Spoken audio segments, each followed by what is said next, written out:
Alexis. I'm really excited to talk with you, as we were talking about earlier. And thank you to all of you. Anyone who comes out on a Sunday morning to talk about history are like my favorite people in the world, especially during like however many overlapping pandemics we're currently in the middle of. Earlier, I tried to refer to something happening earlier in the pandemic and said earlier in the apocalypse. So if that gives you any sense of where I'm at this moment. But I am really excited to be here in Coney Island talking about this history because I do think that there is no place in all of New York City that is queerer than Coney Island. And by that I don't mean gay or trans or lesbian, but specifically queer. When I was doing the research for When Brooklyn Was Queer, one of the things I was writing about was that growing up, I grew up in the suburbs. My parents are from the Bronx and Manhattan, and I learned that Brooklyn was a place that you came from, never a place you went to. And certainly it was not a place you went to find queer history. But in doing this research, I started to realize there were a couple of trends that pointed to Coney Island. One, most of the queer history of Brooklyn, the oldest queer history, is along the waterfront.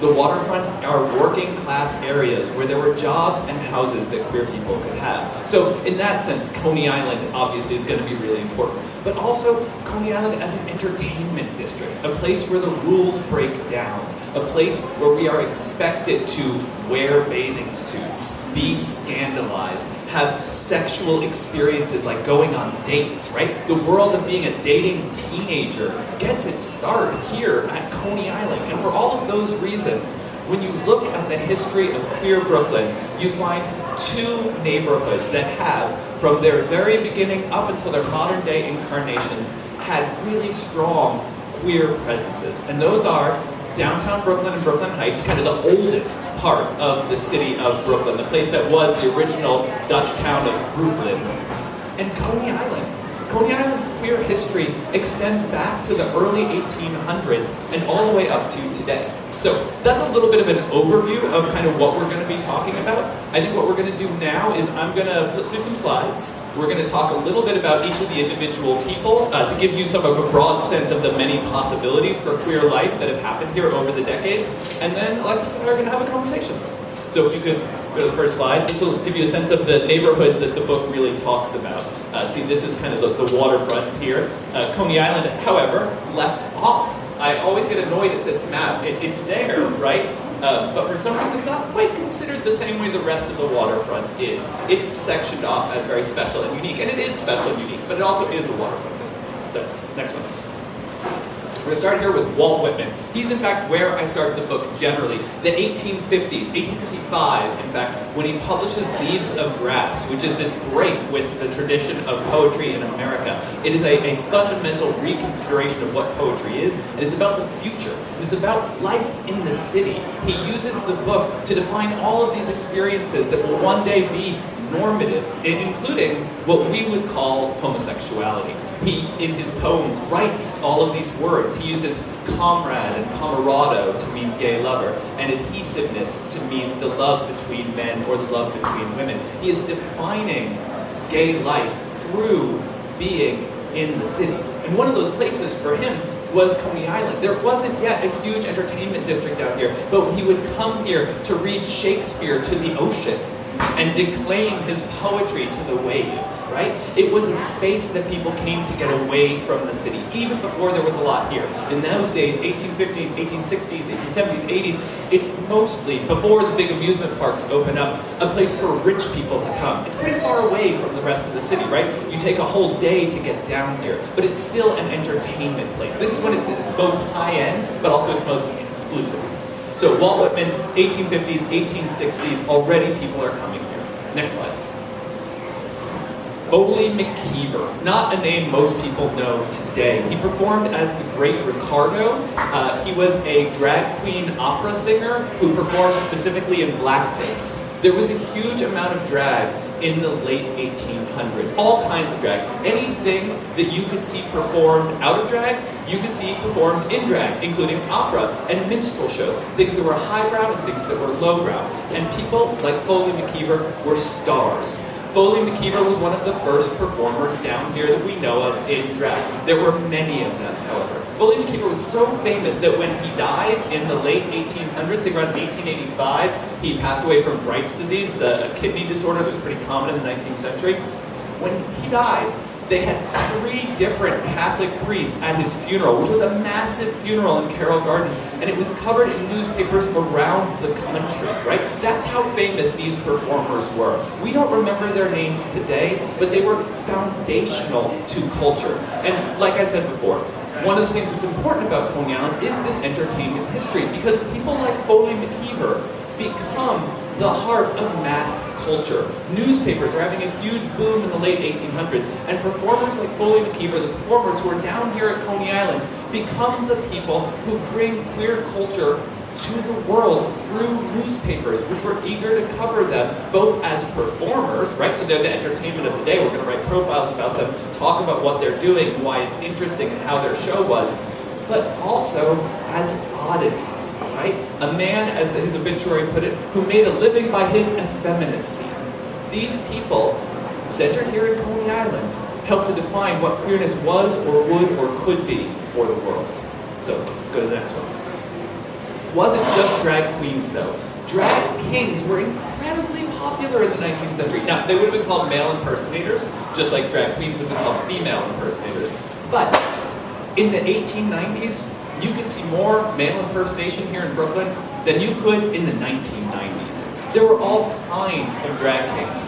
Folks like Ella Wesner, who is perhaps the most famous drag artist of the 19th century here in America. She was so famous that this is actually a card made by the cigarette company that she's smoking to be given out in their packs of cigarettes. Kind of the way baseball cards end up in gum.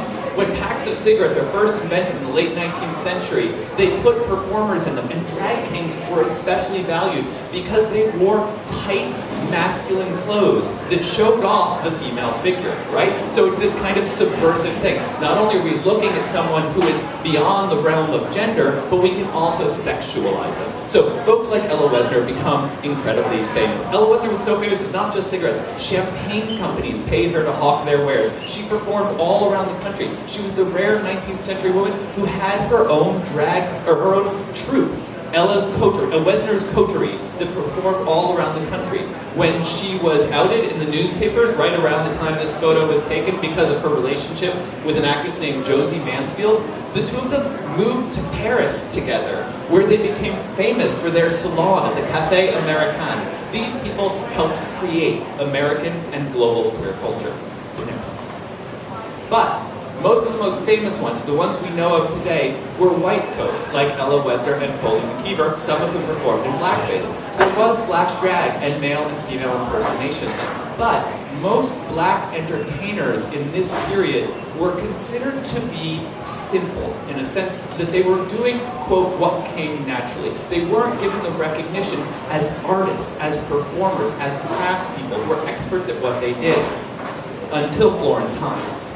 Florence Hines was a drag queen who performed down here in Coney Island. It was the few places that she could get a gig at first here in New York, because New York, from the late 1800s, or Brooklyn, all the way up from the late 1800s through the early 1940s, about 98% white, and sometimes 99% white. Whiter than Manhattan and more racist as well. But Florence Hines is a triumph. She is undeniable as a performer. In fact, she sits at the center of one of the most important moments in 19th century African-American stage performance. She is the master of ceremonies, the MC, the central interlocutor for a show called the Creole Show. The Creole Show is this huge minstrel show performed by black performers that travels around the country for over 5 years. And it's the first show to position these performers not as simpletons doing what came naturally, but as artists, each of them with their own specific talent. And Ella Wesner is the first woman that we know of to be the MC in a role in a show such as this, right? So this show is the first show to present black stage artists as artists, and the first of these kind of minstrel shows to have a woman in the central role. Florence Hines is incredibly important, and yet unlike Ella Wesner, we saw a moment ago in that promotional image, we have almost no photos of Ella Wesner. In fact, this is the single image that anyone so far has been able to find of Florence Hines, even though she was incredibly famous. But, like many black performers, she was relegated to smaller venues, places where there was less publicity, and places where the publicity was less likely to be saved and make it into the public archive. So this comes from the Chicago Defender, a black newspaper. There were black newspapers in Brooklyn. In fact, Weeksville, the really important black neighborhood in the 19th century, produced 2 different newspapers. And to this day, we have only ever found one issue of one of them, right? So folks like Florence Hine, incredibly important, but under-remembered today because of the reasons all queer people are, and all Brooklynites are, and on top of that, because of all black communities are under-remembered. So the public archive only gets us so far, but we know, because of her time here at Coney Island, some things about how important she was. So, moving forward. Now, drag was not the only kind of performance or entertainment or other thing that people came down here for. Physical culture, what will later become those kind of beefcake bodybuilder photos and that kind of stuff, the strongman performances, all of that, that has a center here at Coney Island too, going back to the 1900s. This guy, Young Grifo, one of the most famous boxers of the 19th century, and he still shows up on lists of the best boxers of all time. He was arrested down here right around the time this photo was taken. I think he gets arrested in like 1896, 1897. Because he ran a training gym for would-be boxers. He didn't actually run the gym, he was kind of the celebrity face of it, you know? But he was arrested for sexually assaulting a 12-year-old boy in the gym. And when he was arrested, the judge put him on trial and gave him a slap on the wrist. And what they said was, it's not your fault. You're full of animal magnetism. You can't help what you did because you are so masculine, so manly, so much that sometimes, yes, you will sexually assault another man or a boy, right? This is a Victorian conception of sexuality. Because young Grifo was so masculine, what he did sexually almost didn't matter in terms of his self-presentation. He could be a man, a normal man, and still be known to have had sex with other men. Later in his life, he becomes a kind of drifter figure who makes a living, one of his obituaries says, by being supported by the friends he met outside of the bathhouses in New York City, like the Everard. Certainly a lot of suggestion going into the word friends there, and also supported by. But he shows us that there were all kinds of culture happening down here, entertainment culture, that brought queer people here in ways that we today don't think about or expect. Next one. So, this is what it looked like at that time. I love this photo. You can see the giant elephant. You can see how dense it is, like you would expect all of New York. But you look at it, and this does not feel like New York City. You have the boardwalk, you have the giant pools, you have the giant elephant, you have that pavilion back there. A sense of the grandeur, the scale, the excitement that was Coney Island. This is the period where the amusement parks start to open up, and we start to become the center for working class culture that Coney Island is. At some points in the 1890s, as much as 1/3 of the entire population of New York City would be here on Coney Island on a nice Saturday or Sunday in the summer. 1/3 of the entire city packed into this 280 acres. Next one. So one of those folks in that time period was Luke the Loop. Luke the Loop is the rare early 20th century trans woman in Brooklyn who we get a lot of information about because she's studied by a doctor who interviews her and takes photographs of her and her boyfriend from 1906 to 1917, which is when he published this article about her, which is called The Biography of a Passive Pederast.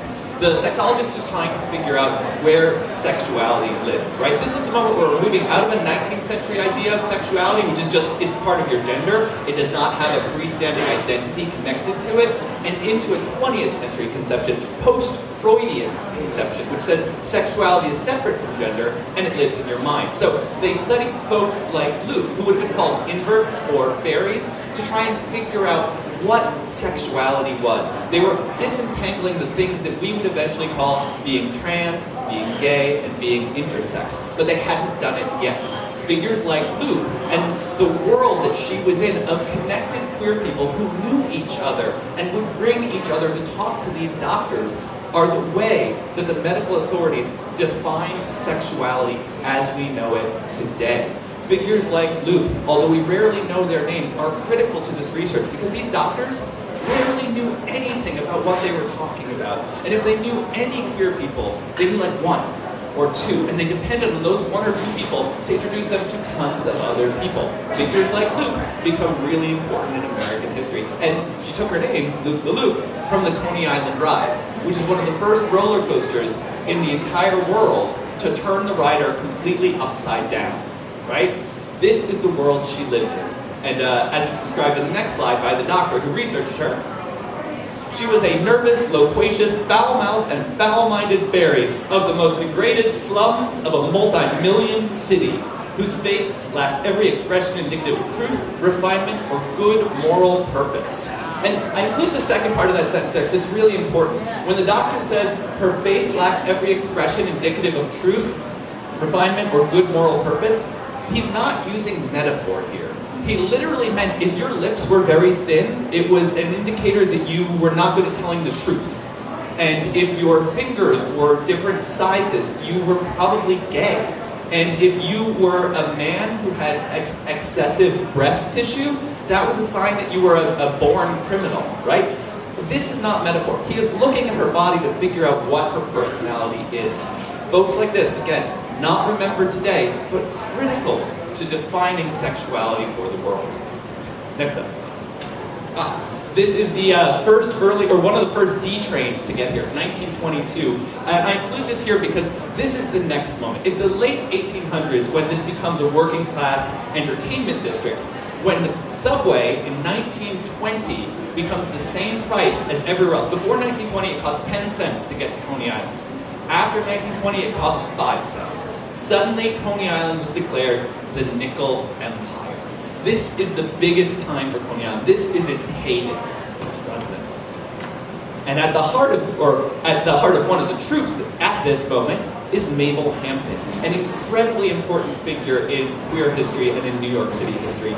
She talks about in her oral histories how being down here at Coney Island in one of the dance troops, an all-black dance troupe, which may have been the Blackbird Review, we're not really sure, I've been trying to figure this out forever, but working down here was how she first met other out gay people. She had sex with other women, she knew other queer people, but it was here, during one of her rehearsals, that she saw a woman watching the troupe, and she felt electricity between them. She couldn't stop looking at her. And so, during a break in the show, she went over, she talked to this woman, and the woman said to her, "Look, I am a lesbian, and I'm married. You should stay away from me."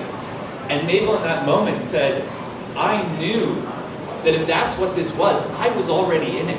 There was no, and this is where I learned the word, but she didn't make me something. She just taught me how to talk about it, right?" And so they have this really amazing night together that Mabel doesn't say a lot about on the tapes, but it's definitive to her future. One thing as a note for historians, Mabel actually gives a couple of different answers for when she first learned the word lesbian on these tapes. This is the earliest of them, so if you go and you listen to the tapes, which are all available because Mabel Hampton continues to be a center in queer community in New York in the 20s, 30s, 40s, 50s, 60s, 70s, all the way up into the 80s when she's a Grand Marshal in the Pride Parade. She is incredibly involved with the Lesbian Herstory archives, where her oral histories were taken by the co-founders, Deb Edel and Joan Nessel. And those oral histories give us an almost unrivaled look at the queer history of New York, particularly for queer black women. Mabel Hampton, incredibly important. And so much of that has a starting moment right here at Coney Island. There are not a lot of photos of her performing here, but the next slide, that's her rehearsing with her troupe right here on Coney Island. The costumes are velvet, she said. They're a blue and purple velvet. I always wish I could see this colorized. I'd love to just be actually there. But I think you see the excitement, the joy, but also the tiredness and the struggle, how hard it is to work in these jobs. On the tapes, Mabel Hampton says at one point that she didn't really love dancing. It was just a job she could have, right? And that's, again, what's so important about these waterfront neighborhoods. They provided jobs that working class queer people could have while living queer lives as out as they possibly could be. Next one. Oh, this is Mabel's quote. "The making of me, it's that one woman in Coney Island. I can't right now recall her name, but she is the beginning of me being a lesbian. I was no more than about 17, 18 years old. I fell in love with her. I didn't know I fell in love, but I did. The tapes are amazing, and you can listen to them all online as soon as you leave this event. They're, the LHA and Pratt University put them up, so just Google Mablehampton Oral Histories, you'll find them. Next one. Some of the people who played with gender as performers here were not male or female impersonators. They were in the freak shows. Oftentimes, these people did not consider themselves connected to other communities of queer people, but folks like Jane Barnell, one of the most famous bearded women to ever work here at Coney Island, did consider themselves different because of their gender and create space where being gendered differently was not only on display, but was honored. She considered herself, and was considered by the sideshow, the royalty of the sideshow. Because there are 3 levels of sideshow performer at this time, right? You have your kind of has-beens, famous people who are no longer famous. Someone who was big in a war, someone who was a sports star 30 years ago, maybe you have a singer who was really big in the 1880s and now, is still kind of touring around in the 1920s. They're the lowest level of sideshow performer. Above them are what are called maid freaks. A maid freak is somebody like the sword swallower or the tattooed woman. These are people who are doing something that takes time. You either have to learn the skill or alter your body, but it's not something that is just of you. You can become one of these people. Folks like Jane Barnell, who performed as Madame Olga, the bearded lady, are the royalty of the slideshow. Their bodies are different, and that difference cannot be faked. And that made her one of the most in-demand performers. She's profiled in the New Yorker in the 1930s, right? She is famous. And she performs as all of these different characters. She's Madame Olga, born in Russia, but she's also Princess Xian, born in China, and she's also all of these different things, right? In reality, she is mixed. She's white and Catawban, which is a North Carolina-based First Nation tribe. And she brings all of this history here to Coney Island. So a very different kind of queer performer, and one who would probably not have considered herself queer. But in terms of these bodies, again, right, we're moving out of this old system. Being gay, being trans, and being intersex is our new system. She wouldn't have seen herself in that world, but she helped to make Coney that world. Next one. Oh, sorry. That was her husband, her 4th husband. She was married many times. She did not like to talk about her relationships on the stage, though. Right around that same time is the heyday of the bathhouses here at Coney Island. There were tons of them. It used to be illegal to wear a bathing suit on city streets, and most people didn't own a bathing suit. So if you wanted to come to the beach, if you wanted to come to Coney Island, you needed to rent a bathing suit and have a place to put it on. And that's what you did at the bathhouses. And each of these bathhouses had a different community attached to it. Many of them were directly related to a certain immigrant community somewhere else in the city, in Brooklyn or in the Bronx or in Queens, and they served that community mostly or specifically. You would come down, you would rent your bathing suit, you would go often right from the bath down by a set of stairs to the beach. When they sing about under the boardwalk, they're literally talking about the places where you would go from these steps under these bathhouses underneath the boardwalk. That's what Under the Boardwalk is about, and there are all of these spaces that open up underneath these bathhouses, which we'll get to in a moment. But the Washington Baths and Stouch's Baths were famous for their gay clientele, at least as far back to the 1920s. In 1929, the Washington Baths actually has this hilarious accident. They work with a bunch of celebrities, Rudy Valley, Beryl Halladay, a couple other folks, to do an all-male beauty pageant. It's 1929, they get Variety to cover it. They're going to do this big thing at the bathhouse and on the boardwalk and on the beach, except there's one big problem. All the guys who show up for the contest are gay. And not just gay. Some of them are showing up in drag, other ones have makeup on and are blowing kisses to the other men in the audience, and Variety magazine and all the celebrities freak out about this. But the article that Variety writes says that the Coney Island dowagers, the locals, thought this was totally normal. They enjoyed this. They thought this was fun. This felt like part of their world and their life. The vibe here at Coney was already different, but we're starting to get this celebrity, this bigger culture that's recognizing Coney Island, recognizing celebrities, and bringing in for lack of a better word, a more heteronormative straight culture that is going to collide directly with the sexually permissive area that is Coney Island, particularly after World War II, which we'll get to in a moment. But these bathhouses, for decades, were centers of queer culture here at Coney Island. This is an aerial view of the bath, so you can see what it was like on the inside, that giant bath. It's a saltwater pool. The Washington bath is so big that if you can see it up in the corner, there's another sign that says Washington baths. That's actually their second annex, where they had a saltwater pool. These were massive, massive spaces. Harold Norse, the poet, writes about having his sexual awakening here on Coney Island in the 40s and 50s. He was, as he put it, the bastard son of a Lithuanian immigrant community that was centered down here. And watching boys roughhouse in the bathhouses and flick each other with towels from his window, the boarding house he lived in, helped him to understand what it meant to be gay. Next. This is one of my favorite people in the history of Coney Island. So, after World War II, Coney Island really hits the skids. It starts actually in the 1930s. Robert Moses, the master builder of New York, hates Coney Island. He hates poor people, and this is a center of poor life and poor culture. Working class people to him were kind of the enemy, or at the very least, they were something that was in the way of New York being a successful global mega city. So, he tried to shut Coney Island down. One by one, he would buy up the land. What happened here a lot at Coney Island, you had seasonal performers. They would come in, they would do their thing in a certain space on the boardwalk, and maybe if it didn't go well that year, they skipped out of town and they didn't pay their rent.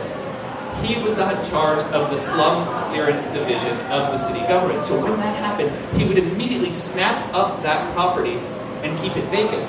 So next year during the summer, it would be a hole on the boardwalk and no one would be there. So that area would start to seem empty, more slum-like, right? So fewer people would come. So then they would make less money. So then more performers would skip out and he would grab that land. Little by little, throughout the 30s and 40s, he ate up Coney Island in an effort to destroy it.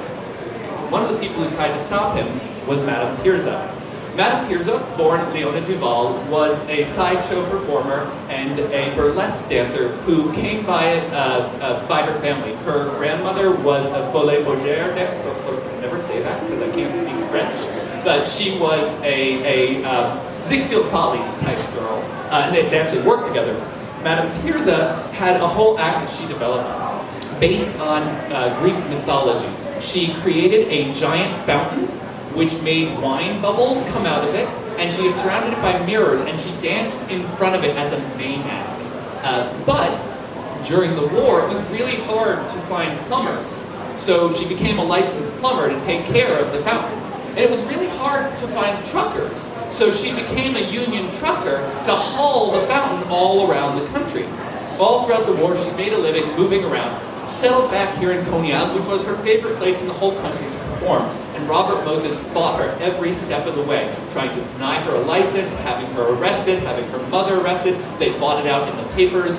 We know from a number of different speakers that Tirza herself was queer. One of her dancers did an interview many, many decades later with the Coney Island History Project, and she referred to her as a he-she, which at first I thought was a very offensive term for trans people, but she really meant a bisexual. She just, I don't know if that was language that she was used to, or she was in her 90s at that point, but she explained that Madame Tirza, she would pretend to be Madame Tirza on the days where Tirza had been out with a woman way too late the night before and hadn't made it back for the show. We also know, thanks to a drag king named Rusty Brown, that some of Tirza's other dancers were also queer. Rusty Brown had been a machinist during World War II at the Navy Yard. When all the women were fired, she took her grandfather's ID and name and started working there as a 16-year-old boy, saying she was too young to have been in the war and also too young to shave. But she knew that job couldn't last forever because eventually they were going to realize. And she got so good at doing male impersonations that she realized she could be a drag king. Came down here to Coney Island to do that, went to Madame Tirza's show, fell in love with one of her dancers. They were in love for the next 28 years and moved to California together, where they became integral parts of San Francisco's early queer culture. Madame Tirza, incredibly important, almost entirely forgotten today. It was very hard to find out any particular details about her, like even her death date. When I published my book, 2 different women reached out to me and both said, "She was my grandmother." and they had a ton of information about her. And one of them was actually raised by her. And what she told me is that not only did Madame Tirza have her burlesque show, she also opened the first Chinese food restaurant here in Coney Island in the 40s.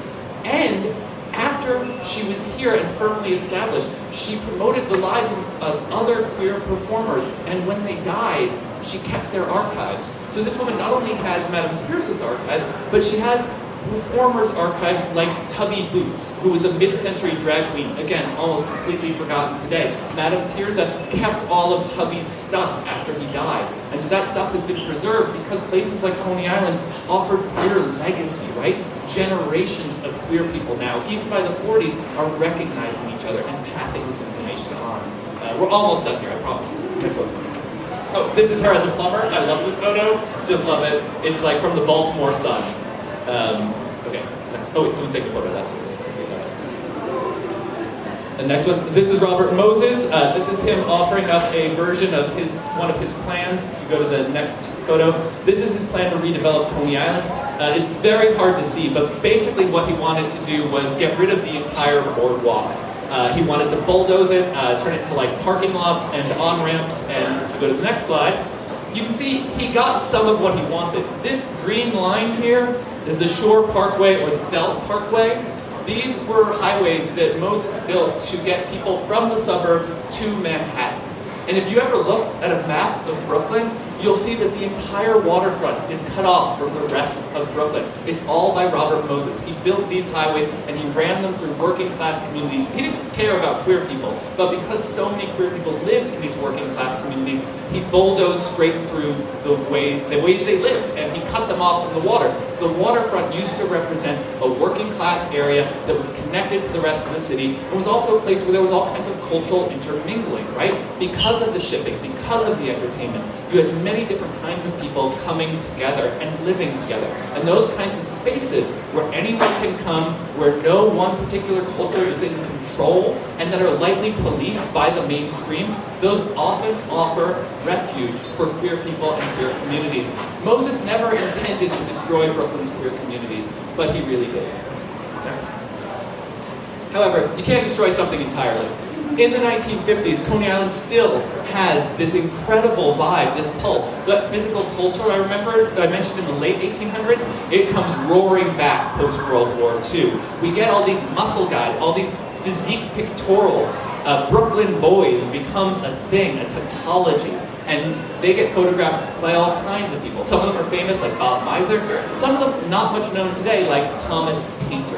Thomas Painter was a Brooklynite. He lived here for a lot of his life. He also lived in Manhattan. But most of what he did was he took photos and kept copious notes about the sex life of queer men in New York City for Alfred Kinsey. Every week, for decades, he wrote multiple letters to Kinsey about who he had slept with, the people he knew, where queer sex lives were happening, and he documented Coney Island. He loved Coney Island. And he took all of these photos of the Muscle Boys and documented this space where people were neither queer nor not queer, but were definitely participating in queer culture. And one of the things he documents that there are no other records of is during this moment, which is the last gasp of Coney Island's like queer heyday, from the 50s through the 60s up until the early 70s. Most older folks you'll talk to, if they were out and gay, would say Coney Island was too dangerous. They would not have come here. It was a place that was really steeped in kind of a homophobic culture. That changes, and of course there are always people pushing back against that, but at this moment, when the older queer Coney Island is kind of dying, and the new one has yet to emerge, Painter documented that underneath the Stouches bathhouse, there were, in that boardwalk where the steps hit the beach, there was a bar, unnamed as far as he knew, that served almost exclusively the Puerto Rican community, which was largely coming to New York in the 1950s because of this like push and pull of economic exploitation that was happening on the island itself. American capitalism was really changing life in Puerto Rico, and that was causing a lot of folks to move here to New York. I think something like 300,000 Puerto Rican folks moved from the island to New York City in the early 1950s. And this bar is a queer bar for that community. It lasts for 3 years. He visits it every single summer, and he says it is the most racially diverse, most welcoming, most gender diverse queer space that I've seen. When I hang out with the Italian men in Coney Island, I feel afraid. But when I go to this bar, I don't. It is the only documentation I can find of this space's existence. Even in an early oral history project that the Brooklyn Historical Society did with the Puerto Rican community here in Brooklyn, Coney Island is almost never mentioned, and queer Coney Island never comes up at all. So his documentation is one of the rare, tiny acknowledgments we have for important queer culture still happening here in the 1950s. Next one. This is, he actually took moments specifically of when his friend, you can see the guy wearing this Bowflex camera here, is trying to pick up one of the straight muscle men, who he later goes on to document that, yes, the guy did pose naked, yes, they did have sex, he was never gay, but they were very closely connected for many years. You know, you hear all those stories about like famous people in Hollywood who have these gay histories, these backstories. Because he does this for years, he actually meets a number of guys who go on later to be extremely famous, but he documents them year by year by year. So it's not one of those retrospective rumors I heard. No, he's documenting people that he meets at 16 and 17 who 5 and 10 years later write to him and say, destroy all those photos, I am now a famous actor in LA, please, I am trusting you, do not let it be known. He documents people who go on to be Hollywood stars, Olympic athletes, heads of corporations. His notes, which are kept at the Kinsey Archive, are incredible. Different from Mabel Hampton's, but yet again we see that Coney Island provides space for generations of queer people to hear each other's stories and preserve each other's stories. So this is what becomes of Stouch's Bath by 1980. Really, Robert Moses does a great job, unfortunately, at diminishing Coney Island. And then, of course, the stagflation, the downturn of the 1970s does its own job at that, too. This is Anders Goldfarb's photo of Stouch's Coney Island. But, as we all know, Coney Island is obviously still queer today. In fact, Coney Island has had an incredible resurgence over the last couple of decades, both Coney Island as a whole and its queer culture. Next photo. So this is Jennifer Miller, who used to perform here as the woman with a beard, Zenobia. And when I first moved back to New York City in 2002, she was running Circus Amok. And here, on Coney Island, I became a roustabout for the circus. And she taught me how to walk on a slack rope, how to walk on stilts, and how to do all of these other circus-related performances, which I still think of as being part of the kind of queer legacy that I am now part of, that is Coney Island's queer legacy of passing down through the generations culture, history, and careers, economics, right? That's what makes Coney Island so special, that it is the space where all of those things meet. Okay, I think my slideshow is done, right? Awesome.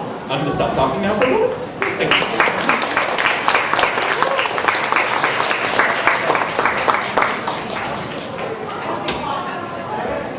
So that was very exciting, and I will tell you, if you want more, Coney Island appears in pretty much every other page in the book. So definitely grab a copy of the book. I also, one of the things, so I am a volunteer at the Lesbian Herstory Archives, going to give a brief plug because I know it was also a source for Hugh's work.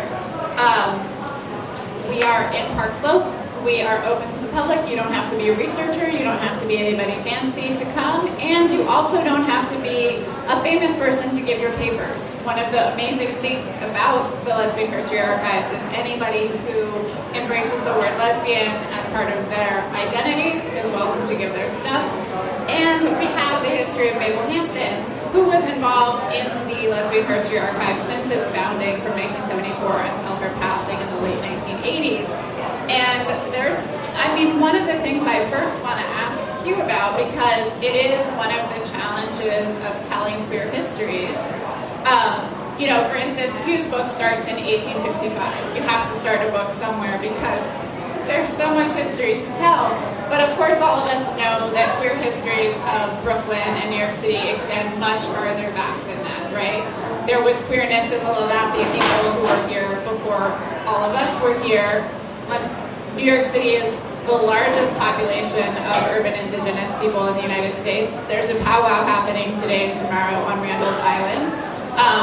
So there's lots of queer histories that we don't know because we don't have access to recorded histories, but we have access to oral histories, which is part of what he was talking about.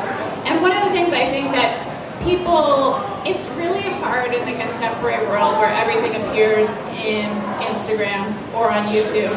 I remember when I was making my film, I was trying to help somebody else, and she was like, well, surely there's a video that we can get of Sylvia Rivera talking with, you know, early Stonewall veterans about what happened, for instance. And the reality is we don't. There's just an enormous amount of queer history. You know, Hugh talked about Weeksville, the Weeksville Heritage Center. If you don't know of it, another great place to check out for Brooklyn history. The fact that there were 2 newspapers, we don't even have, you're saying just one issue, right? So what I want to ask you to first talk about is how do you even access these histories? Obviously you can come to the Lesbian Herstory Archives, but also where are you going when you're trying to actually find primary sources so it's not just hearsay? It's interesting. This history is actually how I cut my teeth as a researcher. I did not study history. I was a women's studies major in undergrad, and I was a writing major for my MFA. So I had to learn a lot of this. I was curating a pop-up museum at the same time that I'd started out of my apartment. So I was already talking to a lot of queer folks. And that always is the starting place for me, is other queer people and what they already know, no matter how that's collected, whether it's at the Lesbian Herstory Archives, at a place like the New York Public Library, or just in conversation. I didn't know I was writing a book when I started this, and that was great. It gave me 7 years to stumble around and figure out what I was doing. One of the things about doing this book was that the queer history of the neighborhood hasn't been kept, of course, but when you look, also the Brooklyn history hasn't been kept. We think of Brooklyn today as like a global brand, a thing that people are interested in that has an identity. When I was growing up, that was not the way it was. So to find things that talked about Brooklyn as a lens were really hard. This project happened a lot through very small pieces here, there, and everywhere. I went all around the country. I was out in places in LA, I was out places in Indiana, I was in places in Pennsylvania, in Maine, in Massachusetts, and of course all around New York City, asking the question, do you know anything? Anything. People could say, I know something, but it's, not sure, and I would just collect it. Eventually, after doing that for a little while, I got a grant from the New York Public Library, and they were the first ones who said to me, you're writing a book. By the time you're done, you should have your book proposal together. And that's when I was like, oh my god, a light bulb went off, and I understood what I was doing. Since then, I've come to learn a lot more about research, thankfully, and especially with my new book, The Women's House of Detention, which is the history of the 12-story maximum security prison that dominated Greenwich Village for most of the 20th century, which we rarely ever talk about. In doing that research, I was able to sort of conceptualize what it is that I do a little bit more, and I think what it comes down to is this. Archives are never neutral, right? What gets kept is a record of power. Either you have power, so you're famous, you publish a book, you have a lot of money, people interview you and want to keep your records, they take photos of you, you have a house where your stuff is preserved, it goes to your descendants who are not embarrassed about you, so they share that with the world. In all of these ways, you enter the public record on your own terms, right? So if you're looking for people for whom that is a reality, you can find archives dedicated to them or collections that mention them at a high level. For a lot of queer people, though, not all, entertainers over and over again are overpopulated in queer history, not because queer people are more likely to be performers, but because they are the kind of queer person who has enough power to end up in public records on their own terms. Most queer people historically did not have that power, and they entered the public records as the raw material for someone else, right? They enter public records through arrest records, through doctors' records, like Loop the Loop. They enter it through articles about these terrible neighborhoods and these awful signs of children falling apart today, which always have to do with gender. If you ever research queer history, you will see that every 20 years we have a panic about children not being properly gendered. It is like endless. You can find articles in the 1870s that read like they were published today. But that's the other way. So when I think about the research that I do now, I try to think about what it is that I'm interested in, who are the people who sit at the center of that topic, And how would their lives interact with the kinds of power that get you into archives? And that's how I do my research. It's a way of triangulating in on where it's possible that the kind of record I want will be kept. Because there's a ton of history out there, right? We have no idea what's gotten kept and what hasn't gotten kept. But we can think about the ways that archives work and make some guesstimations on where we might find the kind of records we need. And I think that touches on a really quick question. So I'm going to ask a couple questions and then we'll open it up because we don't have a ton of time. But so the Lesbian Herstory Archives has a lot of stuff that mimics what you spoke about, Madame Tirza's archive. So my selfish question is, where did her archive of her fellow Coney Island performers and lovers and community, where is that now? Unfortunately, it's still in her granddaughter's attic. We have been working on that. She really wants to see that the archive get connected to archives of performance. She thinks that her grandmother really had this important role in American entertainment, and she wants to see that recognized. At the same time, by the time she reached out, we were already deep in the pandemic. It's been very hard for her to imagine even getting these records anywhere, but it is my hope that we'll see them sort of shepherded to a good home. And I've definitely told her about the importance of her grandmother for queer culture. And she really understands that and wants to make sure that these records are kept. There was a moment where it looked like the other performers' records were actually going to get donated to the New York Public Library's Performing Arts Center, the Billy Rose Center, and I'm hoping that will still happen. But where Madame Tirza's own records go, still an open question. And I'll just say that this is a lot of historians of communities that are not well documented in the official record. It is the work of folks like Hugh interacting and finding that history, and folks like the people who've founded the Lesbian Herstory Archives to actually have long-term conversations with people to encourage them to give their papers, and it's how we have this history. So my one last question before we open it up. One of the things too that you start to get at in your answer to the last question is these power dynamics, right? And I know from listening to Mabel's tapes that what a lot of the stories that I was really interested in and that you tell a lot in the history is about this juxtaposition between survival economies. So people who take work that they might not otherwise choose to do. So it could be sex work, it could be working in Coney Island as in Mabel Hampton's case, she says that it was the only job available to her as someone with an 8th grade education. But there's a way in which it's tricky to talk about these histories because there's also a great deal of joy in life that comes from it. So there's a lot of contradiction in telling these histories of people being forced into survival economies. A lot of times we hear about those people through the people who consume their profession in some way, shape, or form, like go see the shows or are Johns for the sex workers, et cetera, et cetera. So talk a little bit about what it means to try to capture those contradictions, to celebrate, because we want good stories. I can say as a queer person, we want the story, right? Like there's a long history, especially with Pulp Fiction, like where you have queers being killed, or queers because of the Comstock codes, because of obscenity laws. You can't have queers have a happy ending, right? So we get queer stories of happy endings in popular culture much more recently in the culture.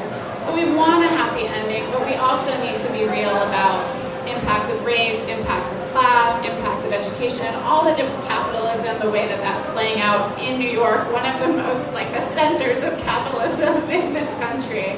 So yeah, how are you balancing that contradiction that exists in the history?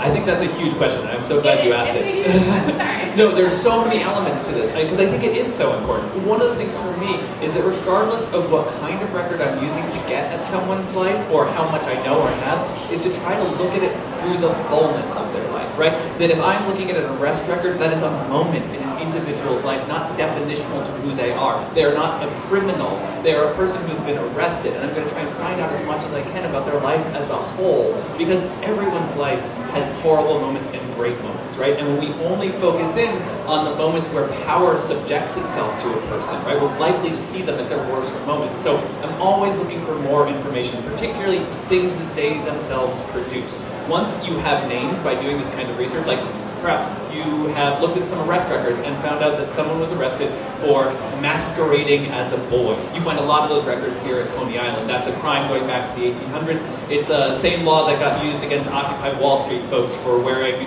balaclavas, right? This is an anti-masquerade law. You might find the name of someone there, and then you do all this other research to fill in their life. You know, you might find that their yearbook has been digitized by Ancestry.com, so you can find poetry that they wrote in 1920. And that's not a random guess, that's actually the truth. One of the people I found an arrest record, then found her yearbook, found photos of her, found her poetry. Through that, I was able to find other places where she published, right? You can build out from these records if you see these people as full humans, as people with complicated lives, and you set the horizon of what you're looking at a little longer. But also, there are these times where we just don't know, where we have only a tiny slice, and that slice that we do have positions them as someone just who has experienced trauma, or someone who is just a criminal. I go back to that Luke the Loop record. We don't really have a lot else about Luke the Loop, other than this 17-page article published in the Medico-Legal Journal of 1917. Right? We've got some photos, but because of the nature of the research this person was doing, they were really concerned about the body, right? They had not yet come to understand over the course of this research, they would, that the mind is where we're going to say sexuality and gender lives. So they don't ask a lot of questions about what Luke thought or what Luke's experiences were like. And he has a really negative take on Luke. I mean, you can see from reading this description of her. And so what I found that I had to do in those cases was to question the assertion of the person writing the record, right? So when he says, the doctor says, that Luke had told him that she had been pregnant previously, he sort of makes fun of her for this, right? He's like, this dumb fairy, right? Like, she's so stupid. I did a full, thorough examination, and the photos are like verging on porn. And he's like, it's not possible. And I sat there and I thought for a second, like, okay, sure, that's one interpretation of the events that happened here. Maybe he's right. Maybe she did think that. Maybe she doesn't have much of an education around sexuality and the body, right? This is a time when those kind of texts were not available. We know she doesn't have much beyond a grade school education, so she may not have known any of this. But what else could have been happening there? I thought about my friends, the queer people I knew. What if she was telling the doctor the one thing she thought he would understand made her a woman, right? What if that's just the thing that she thought could convince him to believe her that she was a woman? Say, I've been pregnant, right? He's in power. His judgment of her as a man or a woman is going to mean a lot of things. So maybe she lied to him for that reason. Or maybe she thinks this doctor is a total idiot who knows nothing about queer people, and he's going to believe that she was fucking pregnant, and she's going to tell this lie to convince this doctor that he is such an idiot. She brings her boyfriend at one point too, and they seem to, like, from my eyes, be kind of making fun of this doctor, you know, who we know from other things is this, like, stuffy, racist asshole. So you really could see this happening. And I wrote all of those possibilities into the book because it's important to highlight that we do not know what this experience was like from Luke's point of view. We don't have a record of queer culture here. We have a record of what a straight person thought, assumed, or saw about a queer person. And we have to read against that archive to pull out the possibilities. There's this historian named Sadia Hartman wrote this incredible book called Wayward Lives, Beautiful Experiments. Highly recommend everybody check it out. But she talks about a process that she calls critical fabulation, which is to imagine the life of the person that exists beyond the archive, right? You know so much, you try to imagine into what might have happened to them in places that aren't covered. I use that methodology not only to highlight things like this, where it's like, this might have been an explanation, or this might have been an explanation, but again, to go back to the idea of how do we find these records? If you can imagine the life of your person, you can start to ask yourself, where are they going to bump up against power? So, for my new book, the House of D book, I needed to find the records of formerly incarcerated women and trans men in the early 20th century. And eventually I was able to imagine their lives to the point where I realized social workers. Social workers keep copious notes, and they interview people about their relationships, their jobs, their arrest records, and because in the 1920s and 30s, female social workers were themselves seen as not properly feminine for having jobs and education, there was a slightly greater chance they would keep records on queer people. And indeed, that turned out to be the case. I found an archive of 140 boxes of case records from the Women's Prison Association that had been at the New York Public Library since the 1980s, and no one had ever looked at them. And in them, I found thousands of pages documenting the lives of queer women and trans men from the 1920s all the way up to the 1970s. The Women's Prison Association at first told me I wasn't going to find anything. I was welcome to look, but they just didn't think they were keeping that kind of information.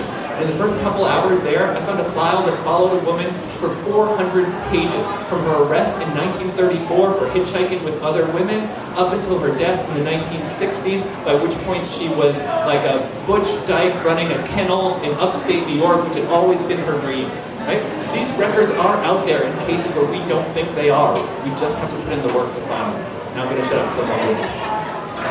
Thank you so much. I purposely am asking these questions to incite the inner historian in all of you, because if you came all the way out to Coney on a beautiful Sunday to hear this presentation, I know that there's a little historian lurking in all of you. So those are some of the resources: Lesbian Herstory Archives, NYPL. There's amazing stuff to be found. Go look it up. Now I'm gonna do something slightly unusual since we really have no more time. I am going to look for questions in the audience. Anybody raise a hand, questions, thoughts? Okay, I've got one. I'm just seeing if there's any others. Raise your hand. Because what I'd like to do is take a few things and then let you choose, since we only have a minute. But since, all right, just one, so I'll restate it so folks can hear. Or actually, yeah, great, perfect. Come on up. Just don't stand in front of this. This way? Okay. Alright. Hi, Hugh. My name is Joe. What do I want to ask? I think the one thing that I guess I find fascinating is that I've learned so much in the past hour about just queer life in Brooklyn that I never knew existed, because I feel like everybody hears about Stonewall, but people don't know what's like the sound of that. So I guess what I'm wondering, and I want your opinion, just because you went through so many archives and you've seen the lives of all these people, like, in your opinion, this might be a broad question, but what do you think changed in terms of the life that we have now and the opportunities? And what do you feel like has stayed the same in terms of just like queer life in general? At least in like New York City, Brooklyn, whatever, I just feel like that's probably the one thing that's been on my mind. Just knowing the difference of and everything. That's a good question, and there are a million answers to that. So I'm going to go with two really big picture and connected ones, which is this. In the 19th century, the reason that Brooklyn has all of this queer history is that at the exact same moment where America urbanized, right, in about 1800, about 6% of the American population lives in cities. By 1900, it's 40%. Today, I think it's something like 78%, right? The 19th century is when we urbanized. In that moment, Brooklyn becomes a city. Places like Manhattan already been a city. Brooklyn has to become. And in that moment of becoming, it's also the moment where, as what we would call gender-normative homosexuals come to the city, they begin to see each other. And as they see each other, they begin to understand themselves as a people, right? The city provides opportunity. That's the constant part. No matter how we identify ourselves, people who are beyond what is normative in terms of gender and sexuality have often been drawn to cities, either because they were driven out of the place they came from, or they were drawn to places with more opportunity, often opportunities to find work along the waterfront. But in doing that, they changed the very idea of what it means to be queer. The 19th century idea that predates cities, that comes around the time of Whitman, that he is pushing back against, and that we see as we dig into these histories, is what's called the invert. The invert is this concept that combines and collapses what we call being gay, being trans, and being intersex. It was thought that it was a deviation of gender, and it lived in your body, right? There's no separate sexuality yet that you can identify around. Your gender is the important thing, and how well you perform your sexuality is part of that. But folks like young Grifo, the boxer, they could still do things that were sexually non-normative and be considered normal because their body was normal, their gender presentation was normal. They were not inverts. Inverts were obvious, right? You knew who an invert was. If your mother was an invert, you could see it. If you were an invert, everyone could see it. There was no question. It was your body. Your mind did not matter. But in new American cities like Brooklyn, folks that we today would call gender-normative homosexuals saw each other on the docks in women's colleges here at Coney Island. And they began to conceptualize themselves as a people for the first time. This is the work that Whitman's doing, but it's also the work that Ella Wesner is doing and Florence Hines is doing.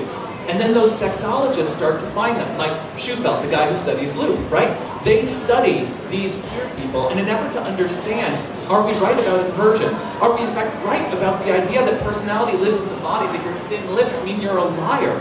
Or was Freud right? Does it all live up here? And that transition happens here in Brooklyn, and in Philadelphia, and in other of these new American cities, New Orleans, St. Louis, places that are dominated by waterfront trade. Those cities are coming up as we are discovering what it means to be LGBT in a modern sense. And that's the change, right? The 19th century queer person and the 19th century so-called straight person are nothing like our experience of the world today. There's no conception of heterosexuality in the 19th century because men and women were considered to be so different, there was no normative sexuality they could share. The word heterosexuality is first defined as the morbid attraction to the other sex. It's a diseased state because men and women are so different, their sexuality have nothing to do with each other. All of this gets rewritten from like 1890 to about 1935 in places like Brooklyn. And then thanks to the court system and World War II, those new ideas get spread around the country where they become lesbian, gay, bisexual, transgender, and as a response, straight culture completely changes. This homosocial love, all of those 19th century grand friendships that may or may not have sexual parts to them, those dissipate because they are now signs of hidden homosexuality. Going to gay bars is now a sign of hidden homosexuality because being queer is now something you can hide, right? Once it's in the mind and not visible on your body, well then who knows who's gay? And straight people have to define themselves as straight people. So post-World War II is when we see this boom in what we would call modern homophobia, this kind of street violence, this kind of laws against going to certain places or showing certain things on film. That has to do with this change.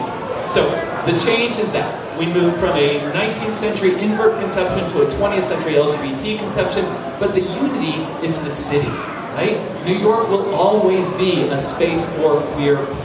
So long as queerness is a non-vertical identity, right? It's not shared between parents and children, there will always be queer people who are pushed out or made to feel different because of their sexuality or gender identity. And those people will be drawn to spaces where there are lots of other people in the effort to find themselves and others like them. Cities will always be central to queer culture until we have overthrown this whole idea of what it even means to be queer. That makes me long. Thank you everybody for coming out. And Alexis, thank you so much for doing this. It is such an honor to be talking to someone. If you do not know Alexis' work, look up her films, also her work with the Lesbian Herstory Archives, also her writing. And it is an honor to be here being interviewed by someone who knows so much of this history and this present. So thank you and a round of applause for Alexis.